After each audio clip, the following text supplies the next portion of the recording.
Here now, I love a new console release. So many great things come with one. Lies, debt, scalpers, but one of the standout best things is launch titles, as they're meant to show off the power of the hardware they're made for, and give you something to play on day one. First impressions can be really key to a console's survival. For example, the Apple App Store launched with Trism, and I still haven't bought an iPhone. The PS4's launch lineup was none of that. It had good games, but can we really include Angry Birds Star Wars? It was a mobile game first. Well, while I'm bored, we might as well take a look at one of these games. So, here's Knack. Knack is a platformer beat-em-up developed by SCE Japan Studio. Knack was the first PS4 game shown to the public in February of 2013. This was done to show that the launch lineup was not exclusively first-person shooters. This game is one way to show off a new console, not the right way, but still a way. With its similarities to the Crash Bandicoot games, according to Sony, they thought it was a good idea to heavily market this game as they thought it would achieve a similar level of success to Crash Bandicoot. But at that point, why not just make a game like Ratchet and Clank for the PS4? They already had Into the Nexus into development. Sony easily could have had this run on the PS4, as well as why not have it be exclusive for about a month before bringing it onto PS3.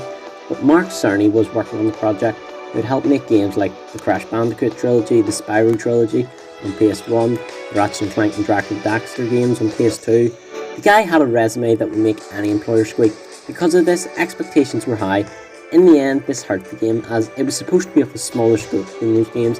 Knack released on the 29th of November in 2013 in the UK and received mixed reviews, otherwise known as a 54 on Metacritic. But hey, can we really trust Metacritic on this one? I mean, they give a 93 to Mass Effect 3. Boy, did they underrate that game. So who knows, maybe we've got a hidden gem here.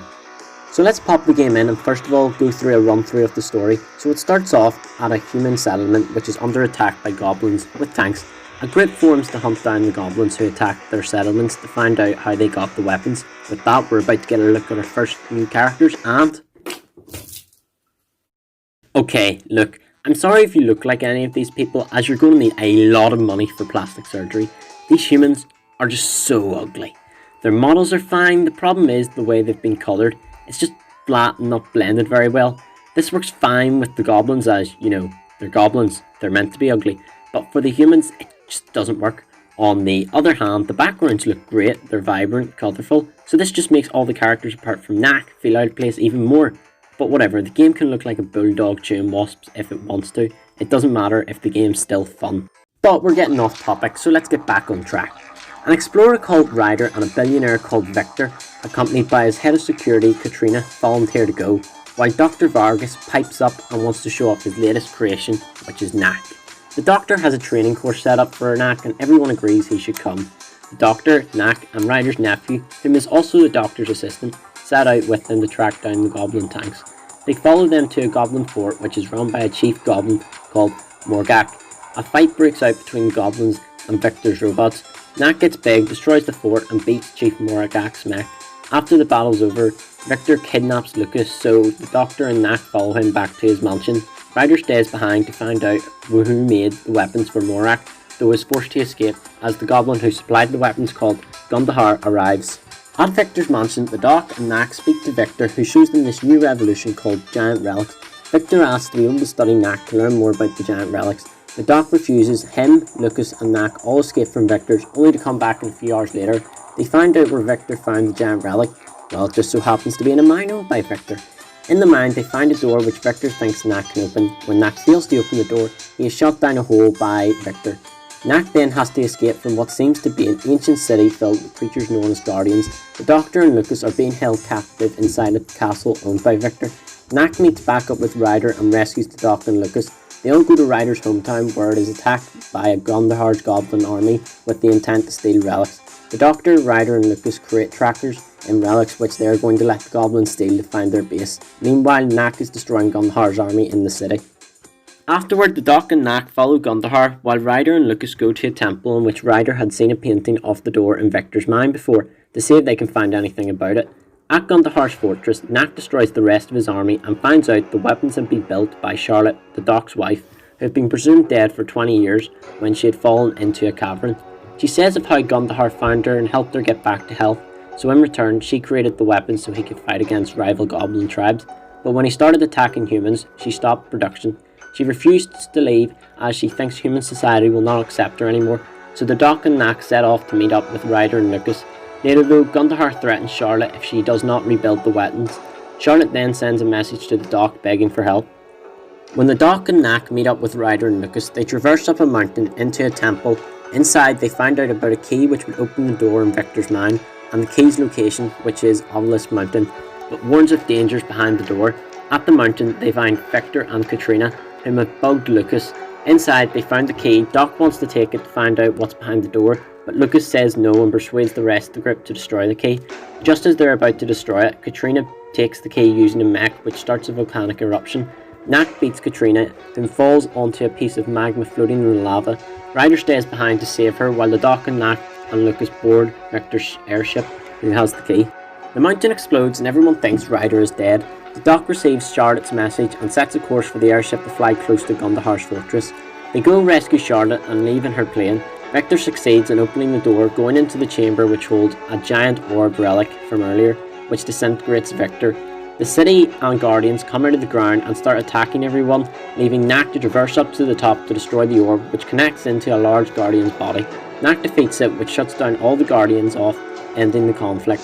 They get a parade thrown for them in New Haven. Knack and the Doctor and Lucas all receive medals, and lastly, we see Ryder carrying Katrina towards the city.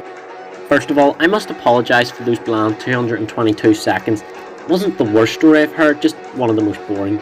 They never give you moments which will add some meat to the story, and with the moments that they could, like when Knack finds the ancient city, they could have given us a bit more info on Knack. It was the perfect place to pull a plot twist, but nah, instead we got nothing. And oh man, does this game use every trope in the bag. Sony, be careful, you might not have enough of them left for a sequel. I don't have a problem with keeping the story this simple, but what I do is the fact that they tried to make the story a big deal. If they just had the story take a back seat, the quality of the story wouldn't have had needed to be better, but a game doesn't need to have good story to be good. Knack is a platforming beat-em-up game in which the director Mark Cerny said is meant to play like a Crash Bandicoot game. Other influences for the game, he said, were God of War and Katamari Damacy. Who thinks Kratos when they hear the word Katamari? Oh, apparently I did. Well, that's one step closer to losing my credibility. With these games, the only real influences that I see are Knack gets bigger like how your ball gets bigger when you collect objects in Katamari Damacy, and how God of War is also a linear 3D beat-em-up with a fixed camera. But I fail to see how camera angles are an inspiration, so for your moveset you have a standard 3-punch combo, double jump, jumping attack, dodge, counter and special attacks that you will need to collect sunstones to be able to unleash. Overall, Knack controls pretty well. The 3-punch combo will kill most enemies with one run through of the combo cycle. The jump attack works a bit like Sonic's homing attack but simplified down, as this is a pretty good way for disrupting enemies' attacks, but at the cost of doing less damage than the 3-punch combo. Jumping works how jumping should work. Knack goes up, nothing really else to it. The dodge though I didn't find useful. Even though you have complete freedom of where you want to dodge as you use the right stick, then Knack will shift his relics over a bit. But enemies always seem to hit me except for when the commands to dodge specifically came up on screen. So most of the time I just used the jump to get out of the way of an attack. Because the dodge never worked, I never used the counter.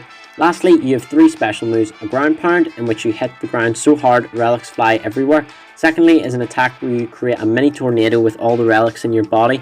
And lastly is when you shoot relics straight at your enemies. I found myself using the first 2 quite frequently as they were helpful, though the third one just didn't do well enough to warrant using so much sunstones. I think the Knack should have been able to shoot without using up sunstones. Instead have Knack lose a part of his life bar to make the move more useful, but still have strategy for when to use it. As for the combat challenges, for the normal enemies, it's fine, but the boss fights are way too easy. On the second and third one, I didn't even take a hit, and I never died in one, but I will defend one complaint I hear about the game, and that's the fact that every combat encounter is the same, as they just use the same enemies over and over again, and while yes, this is true, that's pretty much what any beat 'em up is. It's just the same enemies copy and pasted but in different scenarios. I could go farther and say that any game uses the same enemies over and over again. This command is unfair, it's just something that comes with the genre of the game or any other game. Suck it up. You may be wondering, but this game is a platformer as well. Wasn't that the main focus of the game? And I would point you to this.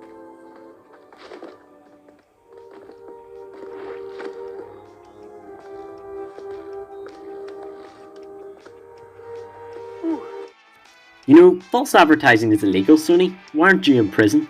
Yes, you just got tricked by a multi-billion-dollar corporation. Hard to believe, but it's true. So what, other games like The Legend of Zelda Ocarina of Time don't have platforming?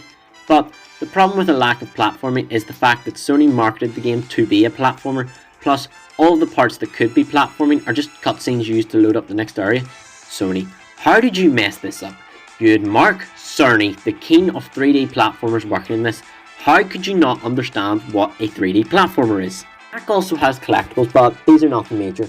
All of them are hidden behind breakable walls inside chests. You get parts of gadgets which, when you get all the parts of one, give you a little something extra, like a sunstone ring. The other thing which you can get is different types of gems which give you various different types of knack.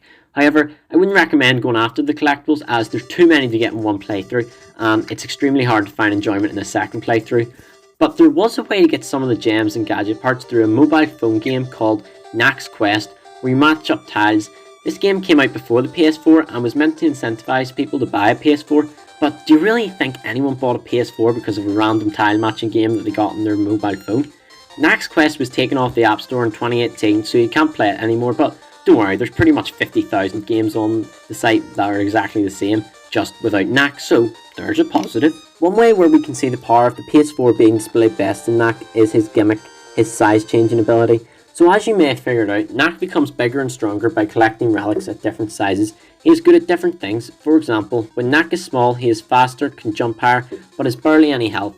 On the other hand, while Knack is big, he can pick up large objects, throw them, or break objects like buildings, and can merely walk over smaller enemies to defeat them. He is also able to absorb other things into his body apart from relics such as ice, crystals, wood, and metal, which he can use for basic puzzle solving. This allows challenges to be tailor-made to suit his size, though this isn't used for puzzle solving very much. The most fun levels are the ones where you get to play as Giant Knack, as you get to destroy enemies which have been giving you a hard time in a smaller form, making the player feel a bit of a level of progression. Another good moment that they play with size well is in the final boss fight against the giant orb. At this point you've collected a bunch of giant relics, and the boss separates all the giant relics from the normal ones, leaving Knack in his big size, which you had previously seen as the size of a skyscraper. So to see yourself in comparison to the boss gives a real feeling of how this is going to be a brutal final boss. For about 6 seconds until you run over, collect the giant relics and become giant again. I'm beating the boss, only getting hit once, but hey, for 6 seconds you had me pumped, and that means you almost had a good ending. As for features, it shows off the PS4 every time you collect a sunstone. The controller gives you a helpful reminder that you're not deaf. Well, that's pretty much all Knack has to offer. Overall, I think it's a pretty decent game. Is it the game that was promised? Absolutely not, but it doesn't really do anything wrong outside of the story. What it doesn't do wrong, it doesn't do fun. But if Sony want this franchise to have a future, then for the second one, they're going to need to change a lot. For a story, they could have Knack be controlled by the Guardians and used to destroy human settlements in the process of killing Ryder. Knack eventually gains back control, but Lucas, angered by his uncle's death, sets out on a revenge quest against Knack. Or they could just do the exact same thing again. But hey, nice call, Sony. You dodged a bullet there not listening to me. Really, there's a reason why I'm not allowed back in prison.